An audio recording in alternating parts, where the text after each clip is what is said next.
Good morning and good morning. How are we doing this morning? I hope we had a fantastic weekend. Welcome and welcome to the present. I hope I had a fantastic weekend. We won our game. Some of us were expecting Wolves to do us a favor. Unfortunately, Wolves couldn't do us a favor. It is what it is. We keep it moving, and we keep believing. We keep it moving and we keep believing. It is not yet done and dusted. Two more games for us now, three more games for Manchester City. It is not yet over until the last minute. It is not yet over. I understand the concerns. I understand the apprehension. I understand the fact that what is wrong with Marcel? I don't know dropping points. Keep believing. Hmm? It's not yet done and dusted. Let's see what the next three games for Man City provide. And for Arsenal too, we cannot take our eyes off the ball. We have to win our games too. We play Manchester United next, then our final game at home against Everton. We know Manchester United are some of I have like put them. They are not really our boogie team or such, but they find a way to raise their levels.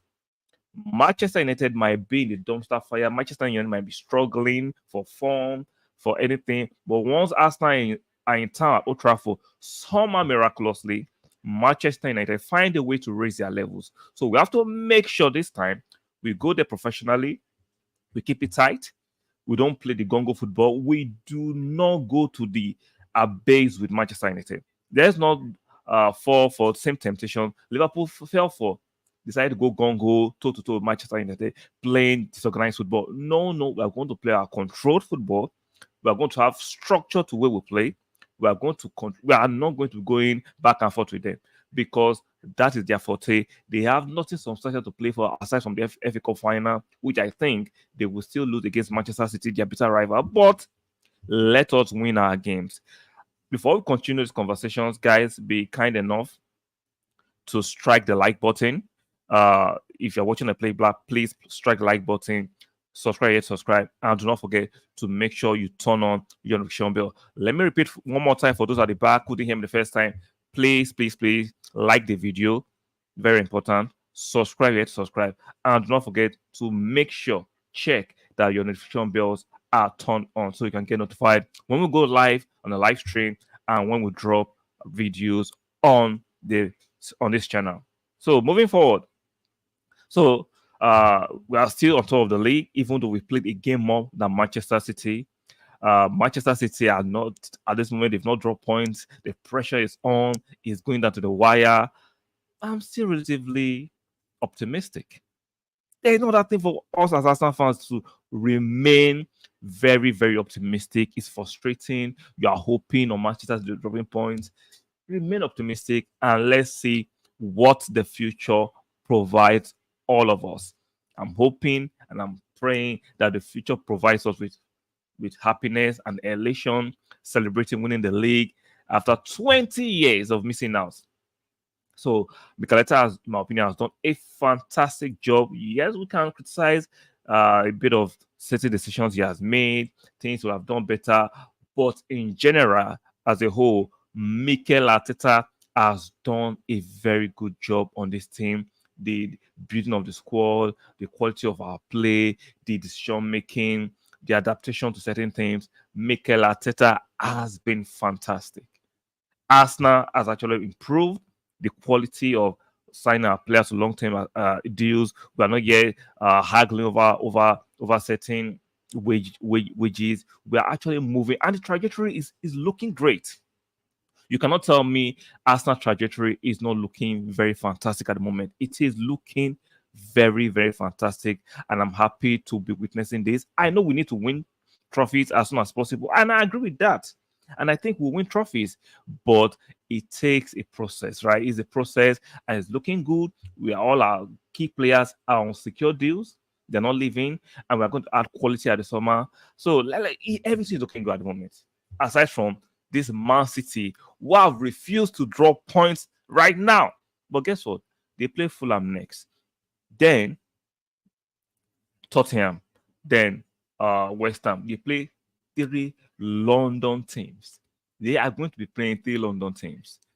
We know right now Spurs are going through it, because I remember when Spurs fans were making mouths a few weeks ago. They are going to be part of those who will decide who decide to go to. They're going to make sure they actually hinder the Arsenal title hopes. They couldn't do that against Liverpool. They were beaten, bruised, battered badly yesterday. Even though the 4-2 scoreline flatters Tottenham Hotspur. Now they have a decent spell for like 10 to 15 minutes. They did have that spell, but on the whole, holistically, watching the game, come on, Liverpool should have scored more goals. Liverpool should wallop they totally annihilated and dominated Tottenham Hotspur yesterday. But maybe for some pride, Tottenham also might try to not allow Man City to wallop them. So maybe just maybe, even though their fans have written to the club to deliberately lose to Manchester United, which I say as bringing the game to disrepute, which is not part of the rules. You should not be deliberately losing to any team. You should give your best. I think the players will play for professional pride. I think Postecoglou, even though he loved sports fans, he will never subscribe to those kind of low level, low IQ sentiments that players should deliberately lose a game because they don't want their rivals to win. No, these are professional players. All of them don't come from England. They don't share the sentiment of the fan. They might share the objective of sports winning, but the sentimentality that they have to stop Arsenal from winning the league by losing deliberately, I don't think players or the management team will share those sentiments. That's my opinion. I could be wrong, but that's the objective opinion I have on that. So this week, the players are going to be resting, maybe training my regime on Wednesday in preparation for the Old Trafford game. The Old Trafford game is a tricky one. Now, I have my confidence. I'm very optimistic that we should be going to Old Trafford and winning. We are playing better. They are actually riddled with a lot of injuries in their back line. Latest injury news for Manchester United that Maguire will be out for 3 weeks, sustained a muscle injury. So they have been battling all degrees or all kinds of injury this season for Manchester United. So, but we still know that they have a decent. Rashford has had a poor season, but somehow Rashford finds a way to try and score against us all the time. So I just still think we should go there and win. And our away record, in terms of the league generally, we have a better defensive away record than the home record. So our players are doing greatly. They know the objective. They know what is important is winning. We can't afford a draw. So it's all still looking great, in my opinion.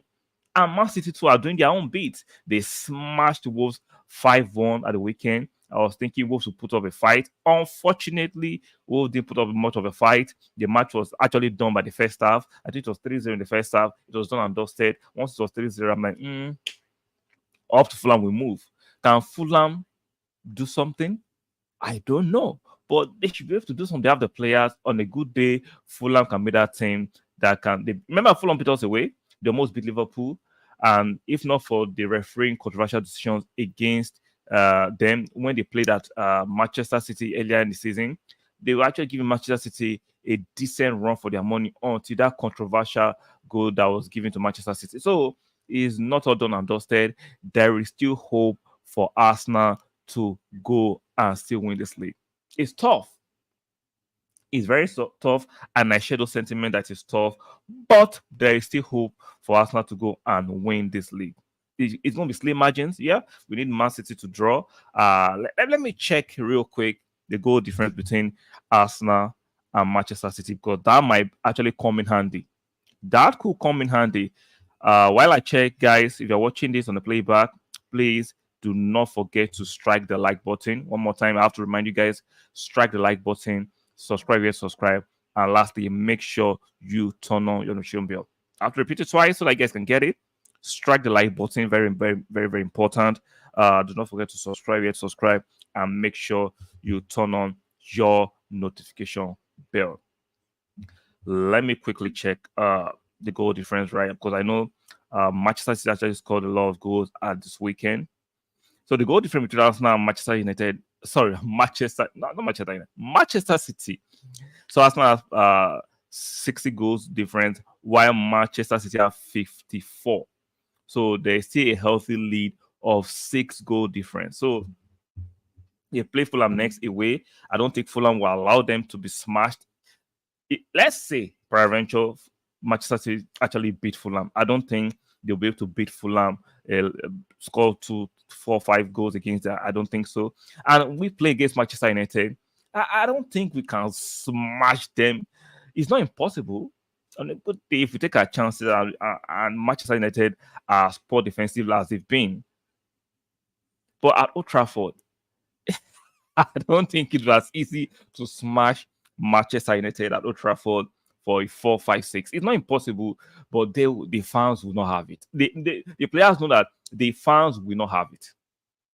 They know the fans are having them being smashed, embarrassed, annihilated, obliterated at Old Trafford. The fans will not have it. The players know. No matter how pathetic the players have been playing this season, no matter how disinterested they've seemed to be in certain games, they will not have the audacity, the gall, the temerity to put out a lethargic performance that will let them be smashed at Old Trafford. There will be a riot.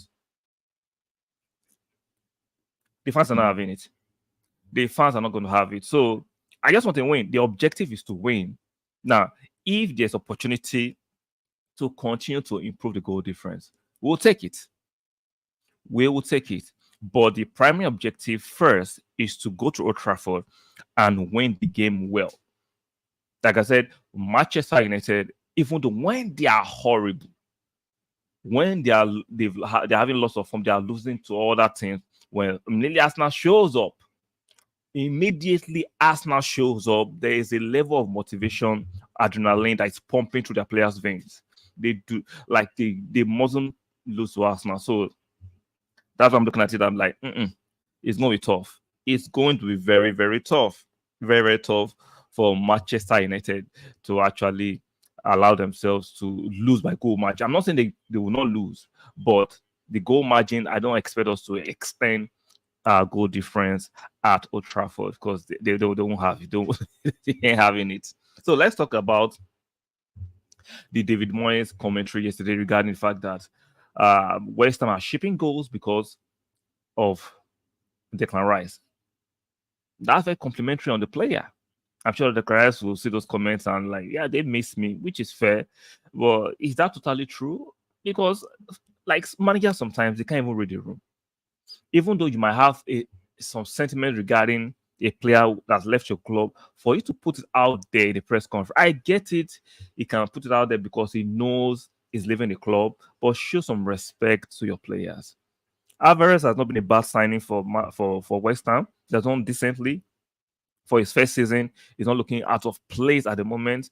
I understand the attachment to Declan Rice. I understand the total package Declan Rice brought to the West Ham team defensively in the middle of the park. Right? I get it. But for you to throw your players under the bus just to compliment a player who used to play for you, who is now playing for a different team, is out of pocket. That is out of pocket. And to try to deflect the fact that you as a manager might not be doing the best as a manager for your team is very deplorable. That you cannot tell me Declan Rice is the sole reason why you're shipping goals for 5 against Chelsea, you ship 6, 7 against Arsenal. That is not solid to Declan Rice because as much as we are specialist players who can do a certain job at a higher level than others, but you defend as a team and you strike and attack as a team. Like no matter how much we give some of the plaudits to Gabriel and Saliba defensively, because they are actually specialist defenders who win their one-on-one battles all the time, but they say a collective battle of the team defending together, right? What other part of the team defending as a whole? So I think managers sometimes be overly embellishing the importance of certain players. Nobody's saying the client was not fantastic or super for West Ham, but come on, he doesn't play there anymore. So does that mean West Ham should implode? Because the clients was still there last season, and we saw them struggle in the league and then do well in the Conference League. Like they were almost drawn into the relegation tussle last season. They had poorer result than this they're having this season. So by that logic, you are being disingenuous because last season maybe the new ones who can apply that okay, they're not shipping 6, 5 goals sporadically, but they're still losing games. So you're not totally saying the truth. You are missing out some key things because last season's result for West Ham was worse than this season's result. Now, the only disparity we could actually chip in is that were they chipping in 5, 6 goals sporadically? Not really, but they're still losing games. So David Moyes, that's a stretch. That's a stretch. I understand you're trying to be complimentary of a player you like, you have a bias for, which is fair. You can like your players and have your bias for even though it doesn't play for you anymore. But to totally try to place the fact that you as a manager have been lacking this season. David Moyes has been lacking this season. I understand there's a divide within the Western fans. Some of them don't want him. It's very polarized. Some of them want to keep him. Some don't want him. So I now see why those who want David Moyes house have a point, because he has been lacking this season, and the lack of taking responsibility for the team is disgraceful and embarrassing, to put it kindly. Very disgraceful and embarrassing. So now, like on Metro of Declan Rice, like I said, Declan Rice for me is the best defensive GM in the league, maybe in Europe. What he does defensively, most defensive midfielders can't do it. I mean, defensively, his tackling, his anticipation, and how he just zooms in on the tackle and gets the ball. Is second to none. It's like his nature to him. But what he does with the ball after recovering it offensively, that's why I have my question mark. That's why I have my reservations regarding him, I mean, as a DM. Because at the top level of the echelon of the top teams, even a DM has to have an offensive trait to himself, passing the ball, reading the ball, using the ball. We saw him against Bournemouth at the weekend where there was a counter attack. Declan Rice was driving, was carrying the ball, and that pass, the weight of pass to give to a striker, to offensive player to score, he hesitated because he didn't know what to do, because it's not second nature to him. He doesn't have those traits like that. But he can. I'm not criticizing Declan Rice as a player. I still love him. I like him, but offensively, he can be very, very limited, and that's just the objective truth. This is not me trying to run an agenda on Declan Rice, because I have no use for me to run an agenda on a player that plays for me. I'm just saying he's limited offensively when we have the ball, and that's just the objective fact. So let's move to Man City. Man City are looking at a lot of teams that are refusing to draw points. They are refusing to draw points, and all we have to hope and see whether Fulham, Tottenham, and lastly West Ham can do us a favor, which is not impossible. Man City, they have the experience. They've won the last 3 leagues. They're trying to make it forward. That will be a record. So, uh, I had a tough one for the whole league to take. That's a very, very tough one for the whole league to take. But I think someone's going to stop them. Will it be Fulham? Will it even be Spurs that the fans are saying they have to lose to them so that they know to prevent us from winning league? Or will it be West Ham on the last day? We've seen all kinds of drama. I think the last time, I remember, was it 2 years ago, where Aston Villa almost caused a scare. Aston Villa on the last day was leading Man City 2-0, but eventually Man City came back from the 2-0 to win the game. Was it 4-2 or 3-2? I can't vividly remember the scoreline, but they caused them a scare. So it is not uh inconceivable that Man City will drop. I know there's this juggernaut, the media is pushing that the juggernaut, they have the players, which is true, but Man City has not been as imperious that they've been in previous season, even though they still find a way to win games, but the flair, the swagger, the suave they had about them last season is not there this season. The goal scoring of frequency they had last season is not. Helen Haaland of last season is not as of this season rather. It's not as flamboyant or effervescent as the one of last season. So they've been a little bit of drop in quality and in form for Man City, but they still find a way to do these things because of they have the experience. They have a very, very good, a world class manager in Pep, and he's doing his thing, and he's making it hard for other teams to to level up. But Charles Mikel Arteta is giving him a very, very fair fight. He's giving a tough time. I'm sure Pep, you've seen him in his post-match press conference, said they cannot even afford a draw. That if they afford a draw, they eventually will lose the title to Arsenal, which is true. That's an objective truth. If they draw or drop any point, they are losing the title because Arsenal are pushing aggressively. Arsenal are pushing and piling on the pressure aggressively. So it is what it is. It is what it is. So it's looking fantastic. I'm loving it. Those that said that Arsenal's title challenge last season was just a fluke. It was a flash in the pan. Arteta have shown you guys one more time. It's not a flash in the pan. It's not a fluke. And you can see the team is improving and getting stronger and stronger. And will be adding quality to it at the end of the season. Even looking into next season, you can tell that Arsenal will be there. You can tell Arsenal will be there next season, whether you like it or not.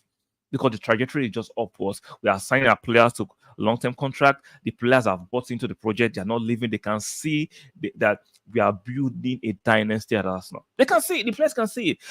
Now, we have a few clowns who are saying, oh, sack Mikel Arteta. He doesn't win this season. Sack him. Like, we have a few disgruntled people. We have a few dysfunctional people who only thrive in chaos. So somehow they have to manufacture this chaos that Arsenal is not having at this moment, because without chaos, there's no traction. Without chaos, they don't have likes. They don't have anything to talk about constructively. So Arsenal Mikel Arteta and the Arsenal board are doing a fantastic job. I'm going to say one more time, shout out to the Kroenkes. See, nobody wants to talk about the Kroenkes when things are going well. Human beings are horrible. They only want to talk about the Kroenkes when things are bad. Now that the Kroenkes are giving us the financial backing and resources to thrive, no, you're going to keep quiet. See, signing the players to new deals, going out to spend 105 million on Declan Rice is not your silly money. All this fan shouting, my ticket money. It's not your silly money. It's the Kroenkes who are putting their money where their mouth is. The same Kroenkes we have been cursing, insulting, demeaning, all kinds of derogatory rhetoric towards the Kroenkes. And I understand the first part of that. I think I'm blaming the Kroenkes because they were not investing, and the other part is that they didn't own the club 100%. So why would they invest in something they didn't own 100%? Because most of you can just waffle with your sentimental attachment without using your logic and your objectivity to look at certain conversations. But now the Kroenkes are doing their bit, providing the financial resources for the manager to compete against a juggernaut, a state-owned club like Man City, and somehow they zip it. But once it goes wrong, the Kroenkes, the hypocrisy, the wickedness. Some of you are just wicked. You no applauding for the Kroenkes, no acknowledgement that the Kroenkes have been fantastic. No, don't keep. You don't turn a blind eye. Suddenly, most of you have gone legally mute. But once something go wrong, the Kroenkes should be invested. The Kroenkes are just shut up. Just shut it. Just shut it. I've heard up to here. Nobody is mentioning the Kroenkes. Nobody is giving the kudos to the Kroenkes now. Everything is going well. No. You think you are entitled to it. You think it's your season ticket money. Your season ticket money can only maintain the infrastructure of the club, not buy players and pay wages. You can see the astronomical wages a lot of these players are demanding. You can see the astronomical transfer fees, agent fees. So your silly season ticket money is not enough to run a football club. If it was by that, Newcastle wouldn't have sold Newcastle to the Saudis. So your silly ticket money is not enough. I'm not saying you are not trying your best to add to resources, but it's not enough because the Kroenkes are doing a fantastic job financially for this team, and we have to acknowledge them. So the saga continues. The saga of the title chase continues, and I'm still very, very hopeful. I'm still very, very optimistic. Even though it's a tough one, seeing what Man City are doing, anytime we play, they respond duly. They respond. It's a cat and mouse fight. But I am still optimistic. Very, very, very, very, very optimistic that we'll get it done. We'll get it done. Fulham, Tottenham, and West Ham. The London boys. Do your thing. And for us now, let's not forget our primary objective. Win your games too. Let's not be just concentration on Man City and forget what we have to do. We have to win our games too. So, guys, if you're watching the playback, let me know what you think about these conversations we've just had this morning. One more time, like the video. Very, very, very, very, very important. Like the video, subscribe. Yes, subscribe, and make sure you turn on your notification bell.